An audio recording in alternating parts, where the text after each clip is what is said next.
hello, gentle pumpkins. It's Wednesday again for me, and for some of you, and by chance for some more of you in the future. Well, it's actually Tuesday today, not that any of this matters. The simple joy contained within this episode is timeless.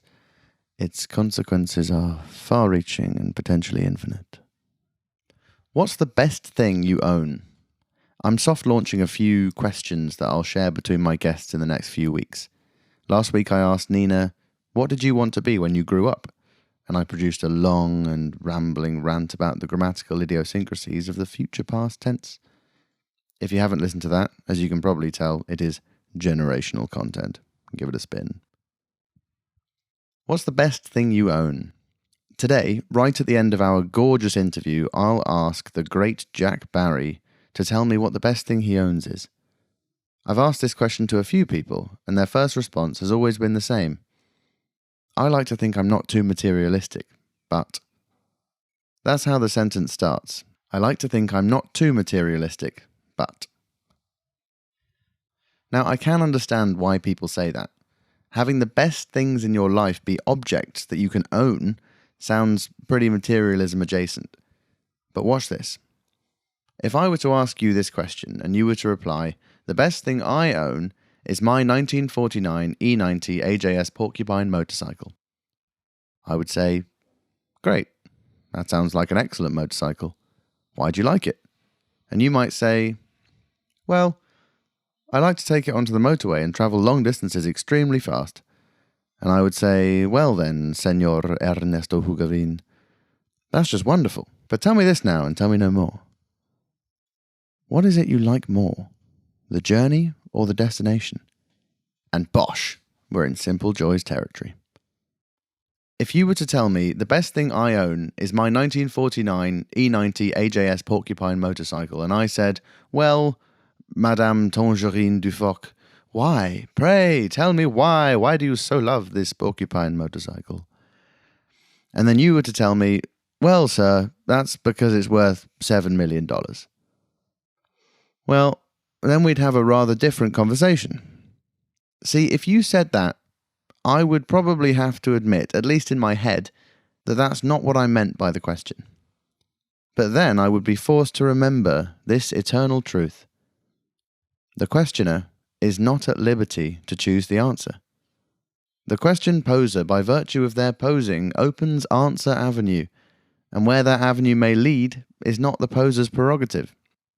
That's the MO for this podcast as a whole. Simple joy does not mean one thing nor another. My exceptional guests are afforded the freedom of interpreting simple joy however they see fit. I don't tell them what it means.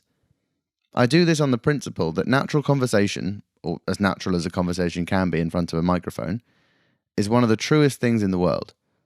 The fact that I can't choose where answer avenue leads, and the fact that my interlocutor, best word by the way, wow, the fact that my interlocutor can't choose the question I ask, that's what makes the conversation real. That's what makes it true, that's what keeps it honest. A conversation consists of two or more independent brains rolling around together in the mud. The less of an agenda I have in that conversation, the truer the conversation will be. I don't want to push and pull my partner. I'd like it to feel like we're sharing, combining ourselves, making a cocktail of our thoughts in that specific moment. We might create a groundbreaking new flavour, or maybe we'll just make a rum and coke. Or sometimes, maybe, we might make a cocktail of yak's milk and semen. But it will be real. I think if someone were to tell me that their 1949 E90 AJS Porcupine motorcycle is the best thing they own because it costs $7 million, I might have to admit to myself that that isn't what I meant by the question. But I hope I'd be chilled out about that, because if I was chilled out about that, we might be able to get to the bottom of why they think that. My impulse is that anything surrounding money is too complicated to be a simple joy. Money is very complicated. But I do think I derive some simple joy from spending money on things I really like, and that's okay. This week, I'm spending 60 quid on a new brake system for my bike. That's a decent bit, but it'll mean I have a bike, which means I can cycle to the New Forest this weekend to interview my next guest, Dr. Lars Hansen, at his home in Lymington, which I'm very much looking forward to. So the money is not the joy. But the money stands for a commitment, an act of making something happen, of being proactive in seeking out the things you want. And there's joy in that. I always want to give the guest their space in the conversation, but that doesn't mean I can just kick back and relax. I have to have my antenna poised for interesting stuff. I have to listen carefully and choose my words carefully. I have to be open, have to be gentle and warm, but not crowd my interviewee. And I really, truly have to care about the conversation. I'm learning all this stuff on the job, and I'm sort of just thinking out loud here. But sometimes a guest is so engaging, so witty, so entertaining, that all I want to do is sit back and watch. And that is Jack Barry. It's an absolute privilege to have Jack Barry on the Simple Joys podcast, and it's genuinely a bit mad to me that it's happening. Jack is unequivocally one of the best comedians in the United Kingdom right now. He's been delighting audiences for many moons, both live and on screen. He's been in some big hits on TV like Feel Good on Netflix and Starstruck. He's also been on the Russell Howard Hour, Dad's Army The Lost Episodes, the stand-up sketch show, and loads more. His stand-up is revered. His Fringe show was in the Sunday Times list of the 8 best things to see at the Edinburgh Festival. He's had 5 stars in Edfest magazine and 4 in Chortle, the Sunday Times, the Metro. He's opened for comedy giants on their tour like Russell Howard, James Acaster, Joe Lycett. He's a true-to-life, tried and tested legend of the circuit. Also worth mentioning is that Jack appears in a lot of adverts, so you might recognise him from one of those. He had a spell as the face of McCoy's crisps. A few years ago, his lovely mug was on the front of every bag of McCoy's in the country. And when he left my house after this interview, he was on his way to voice a cartoon pigeon for a gift-gaff advert. The pigeon was called something silly and French, like Antoine or Pierre. Alongside all the other accolades that other people have bestowed on him, I'd like to add mine. I've seen him doing his own material, and I've seen him as the MC at stand-up nights, and in whichever role he's in on the night, he is brilliantly funny and effortlessly personable. He's lovable and relatable, but he leaves no doubt that he's a total pro. He's a natural performer in the most genuine way.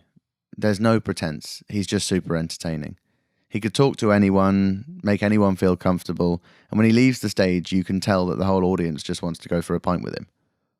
And there can be no greater credit to his genuineness than this.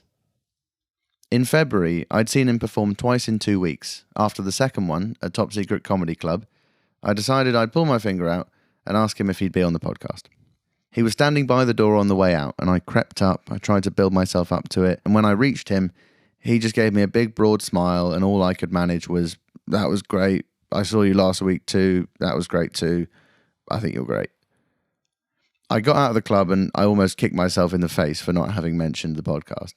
We'd had a nice conversation and I didn't want to ruin it with a request, and I liked him and I didn't want to make him have to awkwardly say no. I am aware that I would make a useless salesman. At that point, my friends left, but I stayed. I couldn't bring myself to leave because I knew I wouldn't get a better chance than this. So I went back in all pumped up, and as I went back in, Jack walked away from the entrance, back into the club and through a big black door. I was dead set on getting this sentence out before I changed my mind, so I followed him. It turned out that that black door that he'd just gone through was the door to the upstairs stage of the Top Secret Comedy Club, where there was still a full audience in the middle of a show, and Jack was about to go on stage. Suddenly, I was standing next to Jack in the dark bit at the back of the room, as if I too was about to go on stage. The MC announced Jack and he went on, and during the applause, I slipped back out into the lobby, completely mortified. I had cocked that up, and this was turning into quite an ordeal, but still I couldn't leave. After he came off stage, he went back out through the black door, past the ticket desk, down the stairs and into the gents' toilets. Just as he had begun to wee at a urinal, the door opened, a man entered, opened his trousers, and set up a few urinals down.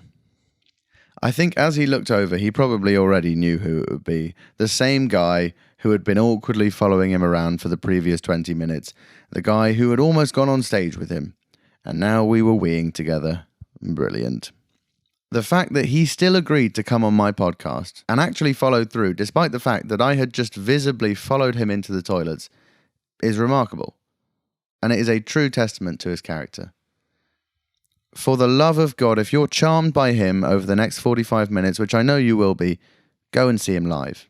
He'll be on tour in the next year, and if you live in London, there are opportunities to see him basically every week. He performs on bills with the cream of British comedy. Literally, just in the last couple of weeks, he's performed alongside James Acaster, Harry Hill, Janine Harouni, Reginald D. Hunter. Go and see him. You'll see his fabulous stand-up. You'll see loads of other funny, famous people. You'll see me there, probably. Go and see the great Jack Barry if you know what's good for you. Check his Instagram for his dates. The link is in the description. By the way, this episode is also available on YouTube, and I'd highly recommend taking a peek. Jack is a very expressive man in every dimension, and far be it from me to compress his effervescence into a purely audio format. So, this feels like an April Fool, but it ain't. It is with the giddiness of a kid on a blow-up bouncy bingo castle that I introduce Jack Barry on the Simple Joys podcast. Comedy, you know for sure how it's going from second to second. Yeah, you get that immediate.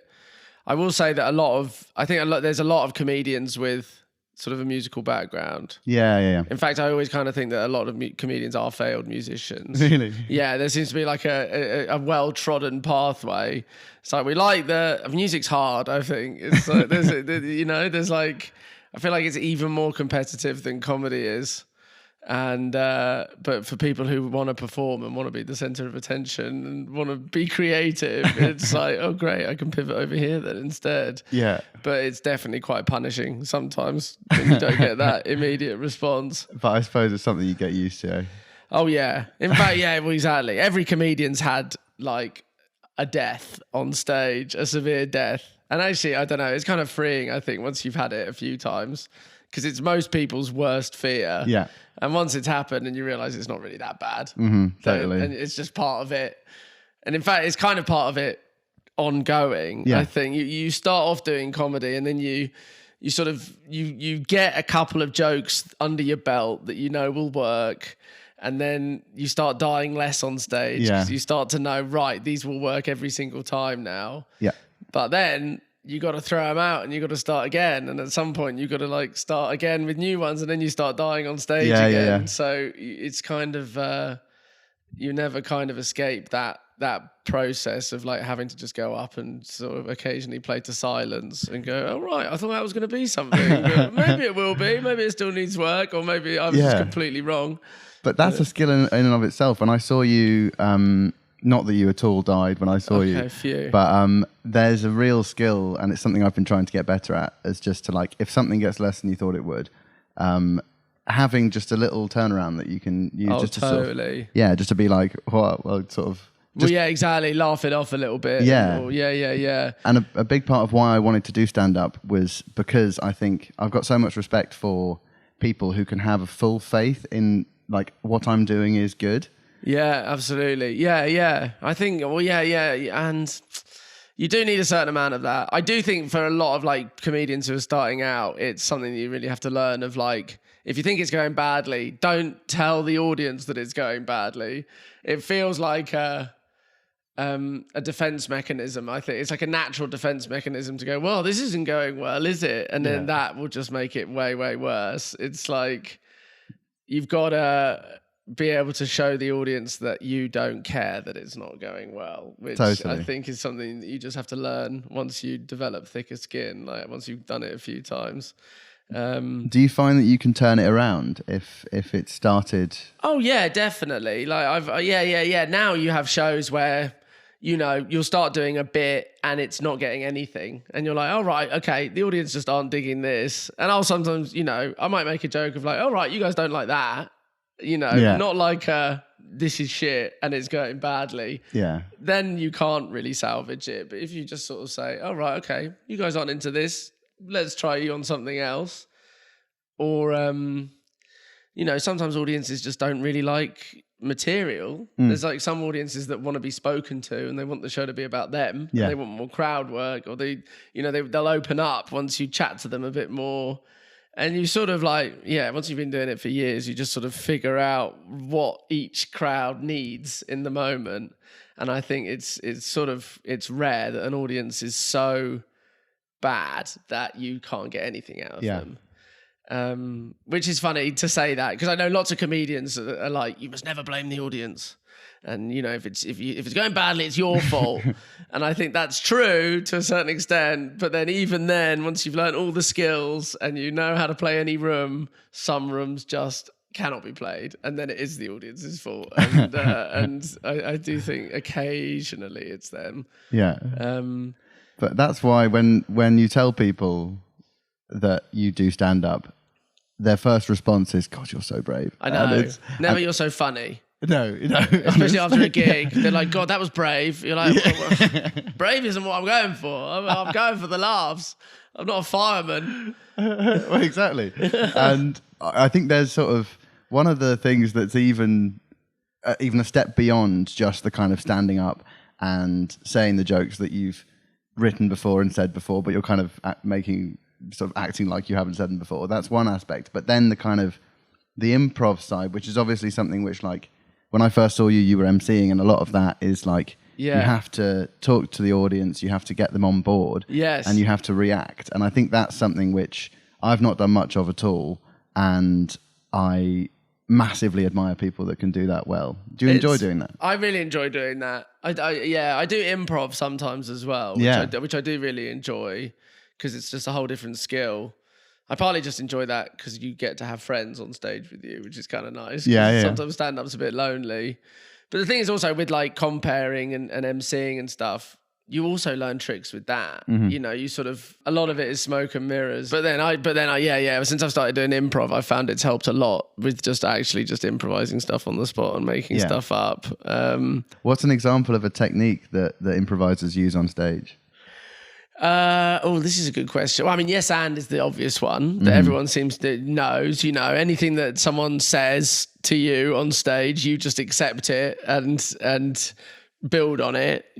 Someone's like, "Oh, the doctor's here," and you're like, "Oh, and someone's sick." You're like, "Yes, I'm a doctor, and yes, let's see where else I can take this now."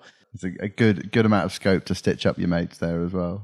Oh, absolutely. Yeah. I've done plenty of shows where they're like, "You love rapping, don't you?" Or something like that. It's just like, oh yeah, you can only really do once you've improvised with someone for a while. They're not going to kill you afterwards.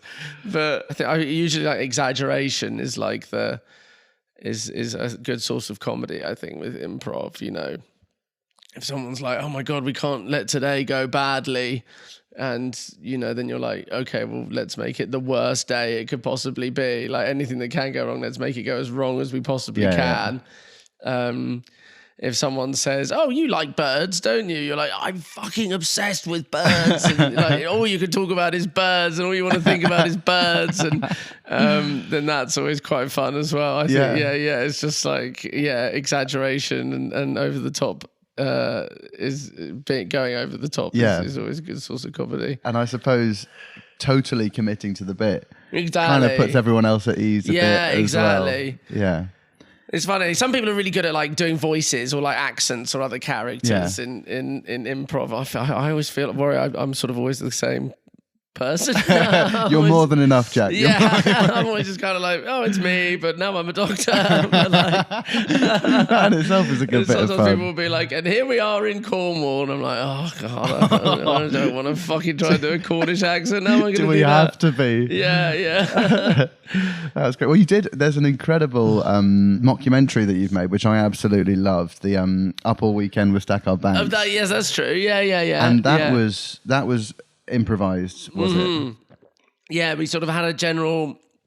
We shot it before the pandemic, and it actually took us like 4 years to finish the film, which we realized was kind of we didn't realize how hard it is to edit an improvised film. It was sort of like we had like a general idea of what we wanted this storyline to be, but we're not going to have a script. We're just going to we know who our characters are, and we'll just like improvise the dialogue. Yeah.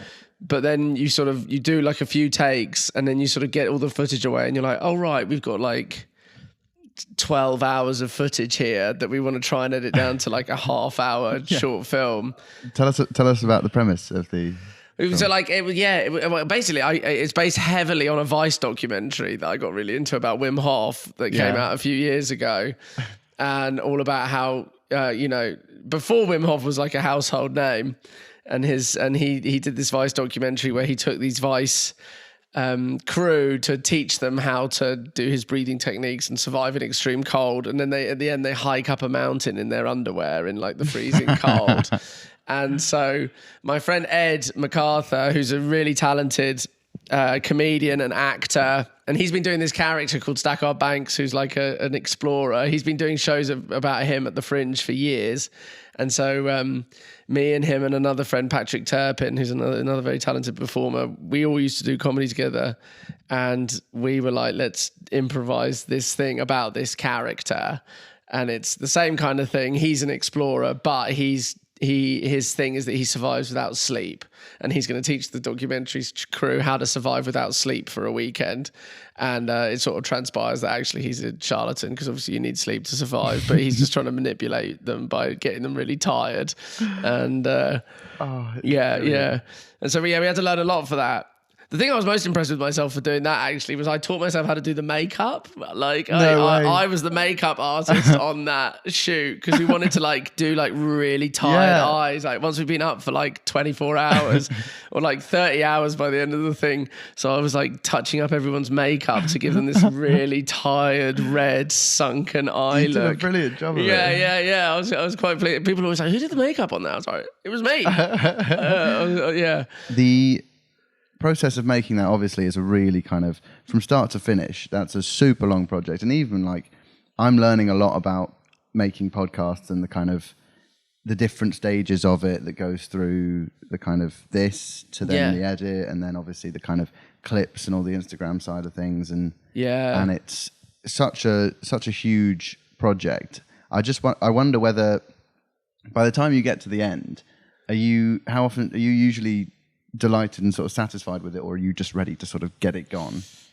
Yeah, it can be a mixture, I think, because everything is like a bit of a learning curve. And I think even when you're done, I think you're quite often very pleased with what you've created by the end of making a project like that. But then you'll also like, but I know what I would do differently next time. But yeah, I think everyone who gets into this business is a little bit of a perfectionist. Yeah, and maybe there's an acceptance at the end of like just sort of being pleased for its existence, and kind of we got it over the line. Yeah, exactly. Anything that's longer as well. There's a short film that I made a few years ago with like, it's called Get Staffed. I don't know if you've seen that. That is like one of the things I'm proudest of, because it was just like, I had like a really specific script for it. I sent it to these directors called Big Red Button, who are really amazing, and they just got it, and they were like, we know how to make this exactly.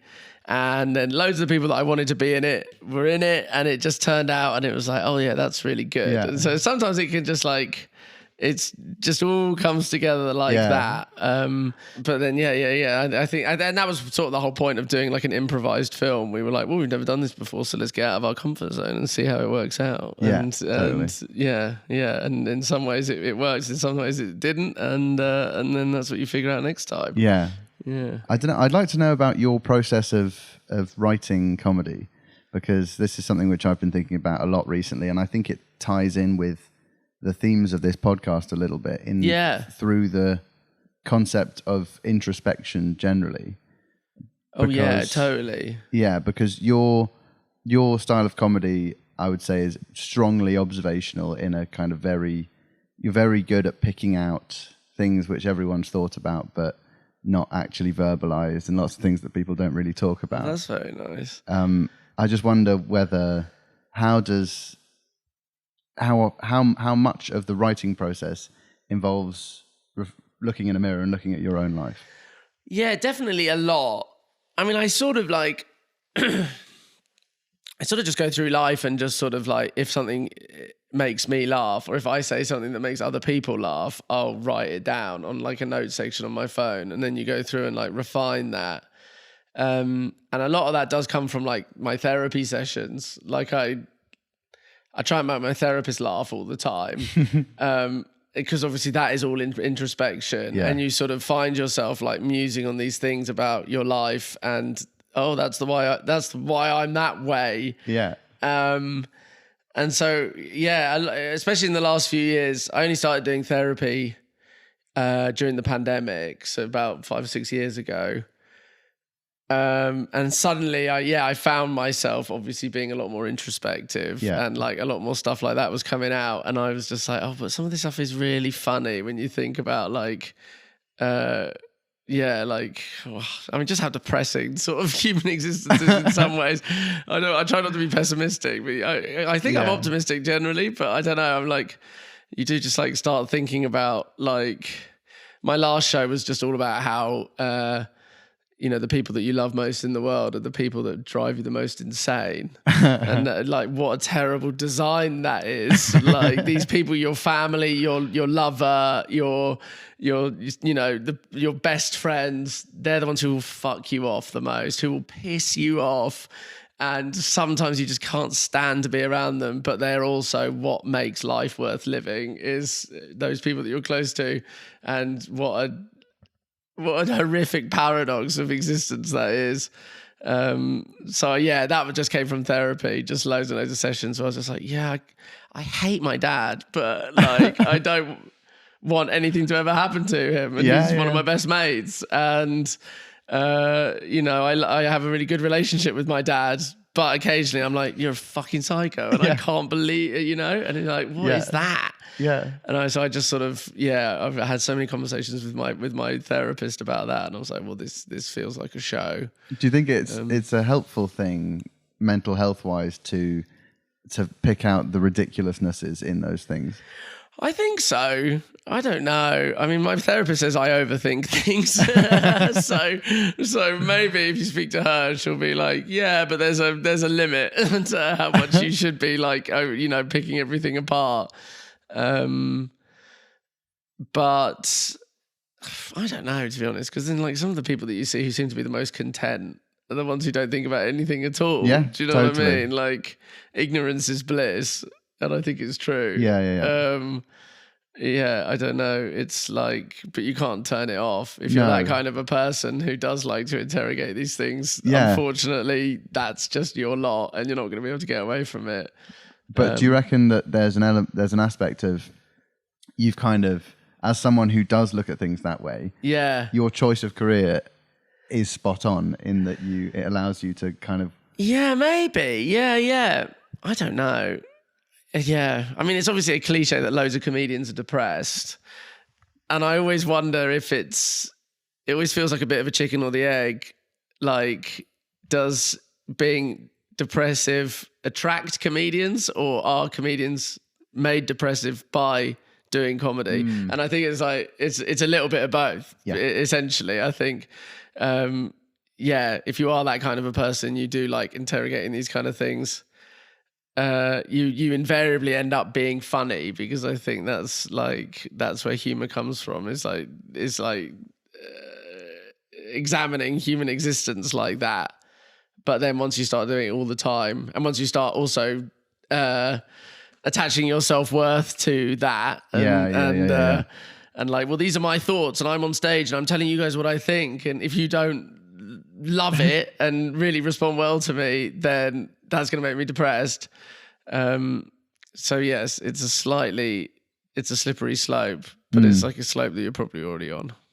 So I think all artists are kind of end up with some sort of kooky, or maybe probably start off with some kind of kookiness. And you must do, I think, mustn't you? Yeah. But a lot of people, I think, a lot of artists would say that they almost don't want to get better in terms of better. Well, I know. It's a funny thing, isn't it? I had a friend who is another comedian who started doing therapy. I mean, I'll say their name, May Martin, because they've said this on stage, that they started doing therapy and their therapist went, but if you get better, you might not be funny anymore. Yeah. And May was like, well... Why are you telling me that? I don't want to do that. Yeah, why are you telling me that? Yeah, I don't know. Does it work like that or not? I mean, who knows? I mean, like... I don't think like, I mean, what's the cure though? Do you know what I mean? Like it's you go to therapy, you talk about these things, you try and understand yourself a bit better, but then there's not like what's normal? What's like a normal person? What's like the thing in your brain that you cure and then you're normal? Like I don't think that it can ever change. No, and I don't think there can be a normal. And to be honest, even happy is a tricky one, or maybe even harder. Yeah, it's kind of it would be hard to know what the end goal is, I suppose. Well, exactly, and actually, the pursuit of that is not very healthy because life is pain. Yeah. In the nicest possible way. Life has happiness, it has pain, it has light, it has dark. There's like a quote by the Buddha. I sound very zen, but but there's like a quote where it's like the pursuit of happiness is the path to depression, because it's like if you want to be happy all the time, it's impossible, and you're going to be disappointed, and you will be miserable because you'll fail in that goal. And I think it's like an important thing to remember that you can't expect to be happy 100% of the time. It's literally impossible. There's a really interesting, I think he's a priest / spiritual teacher from India called, I'm not trying to one up your Buddha. His name's Anthony de Mello. Yeah. And he writes, there's a book about his theory that the more you can reduce the number of things in your life about which you would say, I don't need that to be happy. If you can reduce those things, that's how you get there effectively. And I don't know if he probably wouldn't say there is a there, but that's a noble kind of quest. That's interesting. What cutting out these sort of like non-negotiables for happiness kind of thing. Yeah. And he would go as far as to say that stretches to your mum, your sort of everything. Like cut your mum out. Cut your mum out. Drop all your friends. Sounds quite toxic, this guy. He's a nasty man. But I thought about it for ages, and I came to the conclusion that he's right. If you can cut those things out and you can feel like you could lose anything and indeed everything and still feel all right, you would be really happy, but you would not be able to participate in society as it is. Yeah. You will just have to be like a Buddha meditating on a mountain. Completely. Like a Shaolin monk or something. Yeah. Which is what those people are doing, and that's what Nirvana is, isn't it? It's And there's like... yes, I think there's a happy medium in between those two things, hopefully, that we can get to. But and obviously our society is sick, I think, and it's like, especially with the sort of accruement of wealth and power, and that's sort of how so many people in our society equate their happiness and their contentment is if they get a certain amount of money or influence, then they'll be happy, but it's never enough. Nope. And that's, I think, why we're in the situation that we're in, because those people rise to the top and they're in charge. And completely. But I mean, not to toot the comedy horn too much, but I do think there is a perspective from which comedy is kind of an antidote to that, because you can there is this contradiction of like everyone's trying to be happy, but the world that we've created kind of makes that really difficult / impossible. Yeah. And so there's comedy lives somewhere in there where you kind of there's an acceptance of the contradictions and all the bullshit. Yeah. But if it's a way of dealing with it, I suppose. I don't know. Yeah, I think so. Yeah, definitely. And there is the danger that like, well, especially just like working in the comedy industry, that there is like those other things kind of bleed into it, and there's still like money and influence to be won through doing comedy. And I think that's where a lot of the sort of misery in comedy comes from, is like, oh, I wish I was on TV, or I wish I had my own show, or so-and-so's doing this, so-and-so's doing that. if it was purely just we all make people laugh and wholesomeness and there's no money in it or anything, it's then it'd be fucking great. If we lived in a pure communist society and we had comedians, then I think it would be awesome. Yeah, totally. Yeah, everything gets corrupted by the shitty system that we live in. How are you finding, presumably your career means that you have to be comedian, actor, but then also influencer on the side. I know. How are you finding that? Bad. And it's not what I signed up for. No. There was no social media. Well, there was Facebook, but there was no like influencers when I started doing comedy. And especially since the pandemic, that's all got like accelerated. And I think the pandemic came at the worst possible time for me in terms of my career. I was just sort of getting places and I was kind of enjoying it, but I was kind of knackered. And so then the pandemic came and I was like, I'm going to chill for a couple of years. And other people were sort of like, I'm going to adapt to being an influencer comic.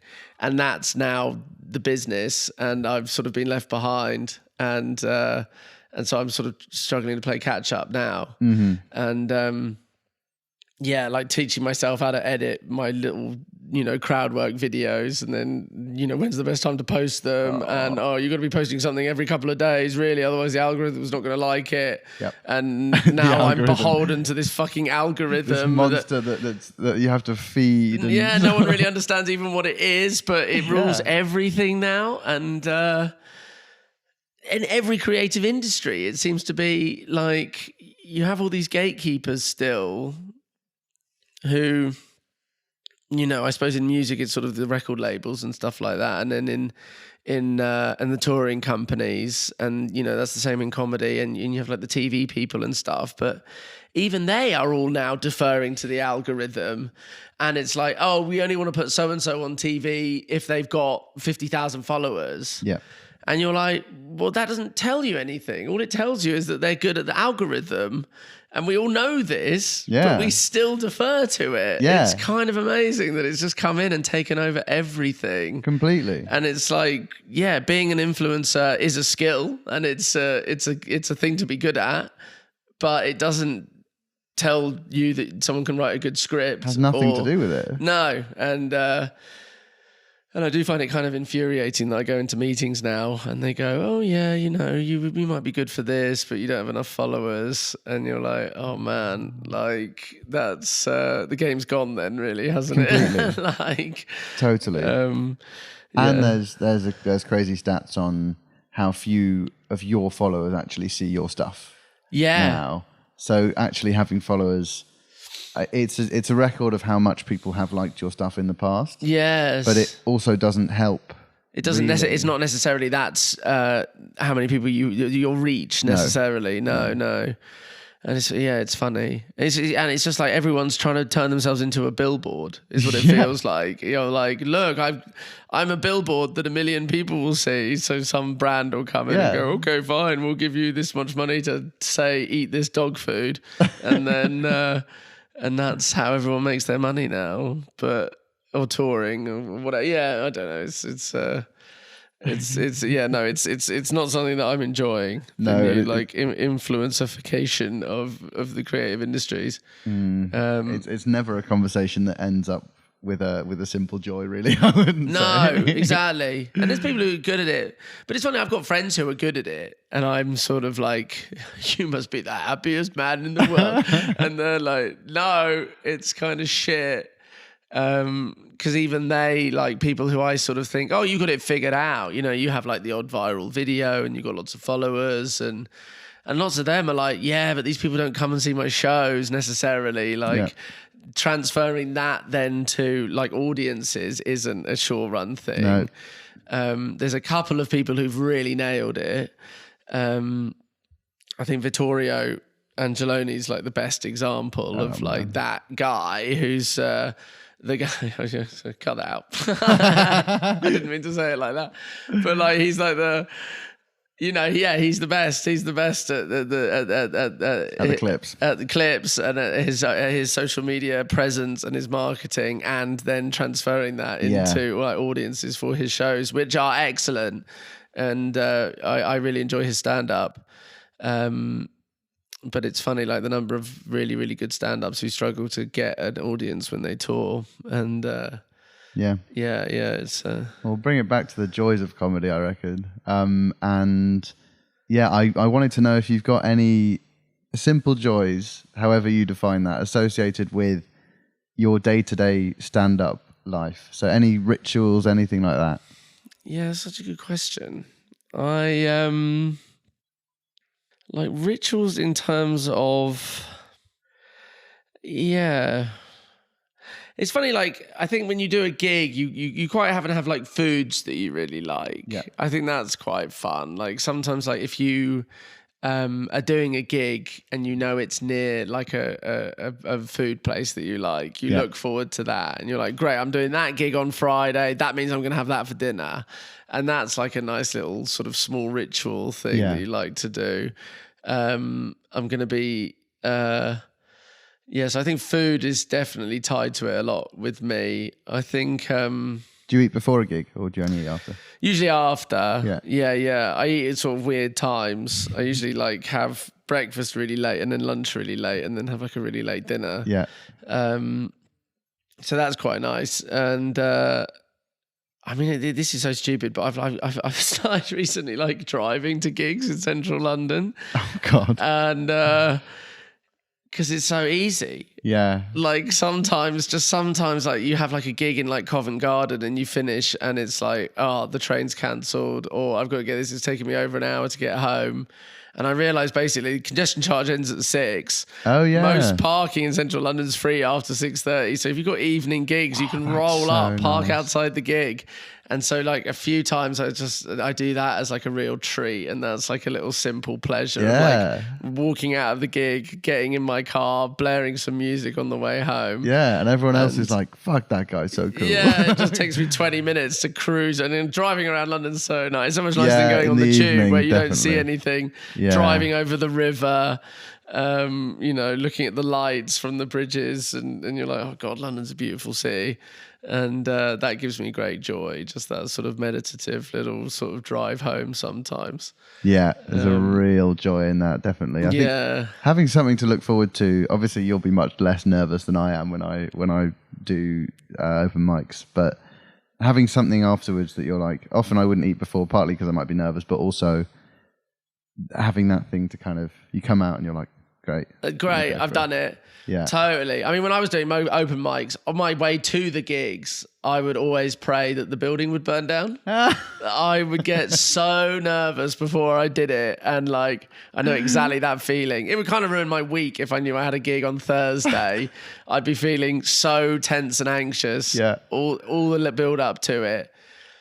But then the relief or the feeling of satisfaction that I'd done it, especially if I'd got laughs, was what kept me going back. It's like a weird drug, isn't it? Yeah, but it's totally. Like it's almost like the come down is the build up. Yeah. You're having a terrible come down in the 4 days up until you do the gig, and then afterwards you're so high and you feel so incredible that you're like, oh fuck, and that's why you've got to go back and do it. But it was only after I'd been doing comedy for about 2 or 3 years that I started to not feel sick with nerves before every single gig. And I used to quite often have to have a pint or two before every gig when I started out, just for a bit of Dutch courage. And that nowadays? Nowadays, I never drink really before a gig. I sort of realised about a year or two in, I was like, oh, right, if this is going to be my job, I can't drink alcohol every time I go to work. It's so true. That's really bad. But I think it's so natural that people do want to drink a bit before when they start out, because it is just such a fucking nerve-wracking thing. And all the gigs I'm doing are bringer gigs, which means that you have to bring someone in order to perform. And so there's a certain amount of social sort of hanging out with that as well. Suddenly I'm at the pub every night. Totally. And when you start out, also, like a lot of the time, all you're getting paid in is a free drink. Yeah. You might not get any money, or it might be like, oh, here's a tenner for you to travel, but you can have a pint and a meal. I never say no to a meal. Still, if there's like a free meal on, I'll never say no. Yeah. Have you got any others? Any other comedy joys? Any other comedy joys? I mean, not with sort of comedy specifically.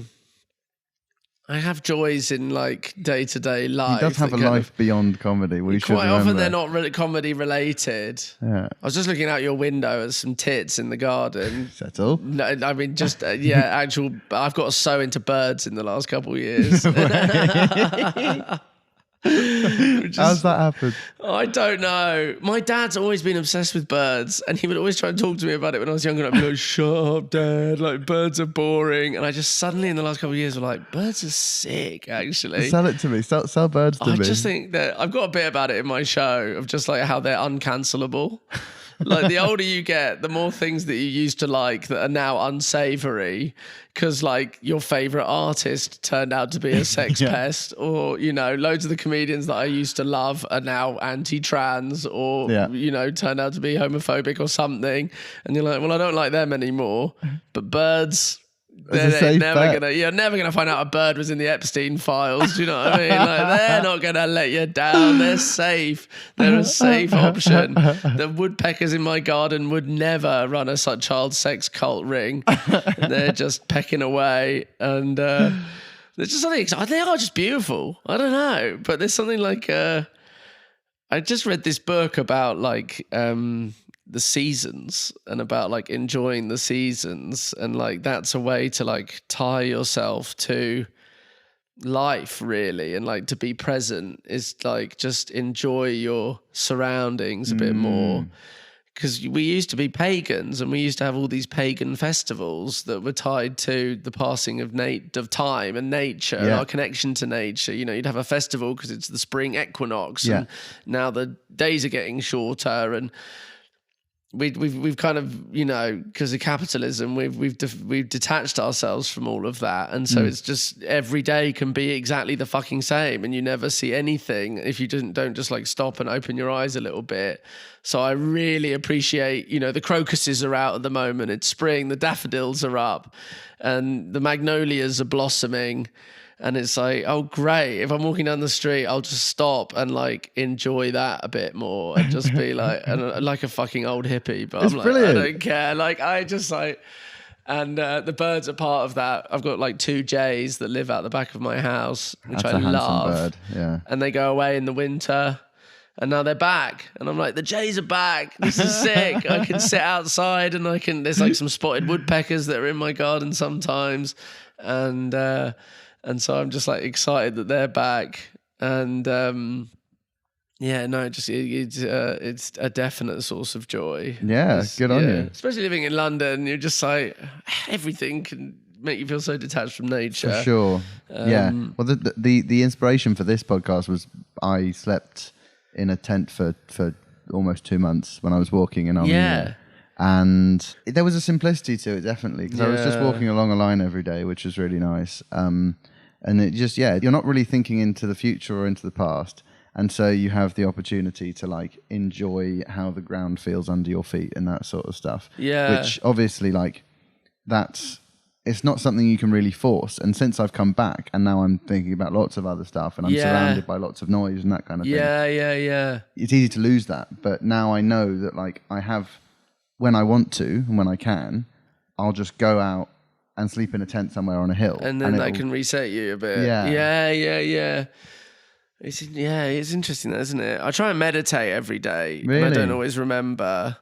But that can sometimes just sort of reconnecting to your breath. Yeah, I think, like you say, there's just so much noise and there's so much distraction and so much shit going on all the time. Yeah. And we're all focused on the wrong things. We're all worried about money or success or what our neighbors are doing or whatever. And it is just like, oh, wait, that really doesn't matter, does it? If there's a nice tit in the garden... So true. What could you possibly be worried about if there's a nice tit in the garden? Yeah. So true. I'll finish just by asking you, what's the best thing you own? I love this question. I think it's quite a fun one. Can go any old way. It's such a hard question. I don't think of myself as materialistic, but my house is full of stuff. Yeah. And lots of things that I like. I mean, I've got my cat, which I wouldn't say I really own him, but they say you're a cat owner. Yep. I didn't pay any money for him, but... I love him. He's fucking sick. He's probably my favorite thing in the house. What's his name? Apart from my partner, obviously. He's called Marx. You might, yes, me constantly going on about how much I hate capitalism, you might sense a theme here. But, yeah. So Marx the cat. And I do enjoy him very much. Like, is he sociable? He's very sociable. Especially with me, he's quite physically needy. He really wants to be on my lap. And like, I go in the house, he'll follow me around the house until I sit down, and he'll jump on me. I'm quite physically and emotionally needy as well, so I think we complement each other quite well. So yeah, no, I have a good relationship with him, and then when they say that that's good for you, like a cat sitting on you and purring, it's supposed to be healing, isn't it? Definitely. In some way, yeah. Although he was complicated when we first got him. Now he's settled in. It took some getting used to him being in our house. We thought he was neutered, and because apparently you have to be, and he wasn't, and he was very territorial. He was like pissing all over the house, and like he scratched my face open a couple of times because he just like flipped out. He was like wild. And I felt bad doing it, but I got him neutered, but it kind of needed doing. At least you felt bad doing it. I did feel terrible. I really didn't want to do it, but then he scratched my face open. I had this huge gash on my nose, and I felt like a cartel leader. I was like, bring him, bring me his testicles. It was like a complete revenge castration. But now we get on very well, and now I'd say he does just like, he's just a source of joy and sort of meditation and that's recharging. Exactly it. I doubt there's a single one of your friends who you could repair a relationship with if you'd cut off their bollocks. Exactly, that's so true. Yeah. That would be and understandably so. That would be game over for the friendship. Truly, you've got to have higher standards than that. I feel. I know. I try to be patient with him. Our old cat I mentioned to you before we started recording. We had an old cat who was like really sick, and I feel bad. I really learned patience with that cat. Like he was such a menace. He was just quite geriatric by the end, and he'd sort of like, step in his own shit and then walk it all over the house. And you'd sort of come down in the morning, there'd just be like poo footprints everywhere. You could see exactly where he'd been.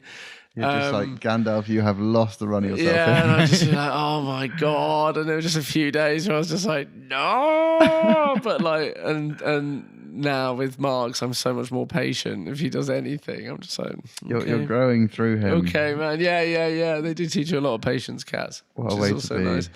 Yeah. Well, what an absolute joy it's been to have you. Thanks so much for coming. It's been really lovely to talk. Yeah, thank you. Just before we go, let us know where we can find you, where sort of... Yeah, so I'm on social media at I am Jack Barry, all one word, on TikTok and Instagram. I've got a website as well, jackbarry.co.uk, where you can watch videos of my stuff. You can watch like my old special, Don't Happy Be Worry, which is out there. It's on YouTube, but you can find it on my website. And yeah, I'm going to be going on tour, I think, later in the year. So keep an eye out on those, and I'll announce it at some point. Amazing. Absolutely do get on that stuff. It is fantastic. I've had an amazing time getting through it. And yeah, thanks so much. Thank you.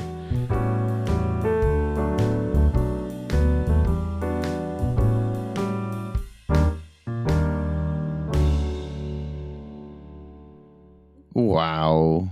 I have nothing really to add. What a load of fun. What a lovely guy. At some stage, I would like to go into greater depth with this, but I do genuinely believe that comedy can be some sort of antidote for a sick society.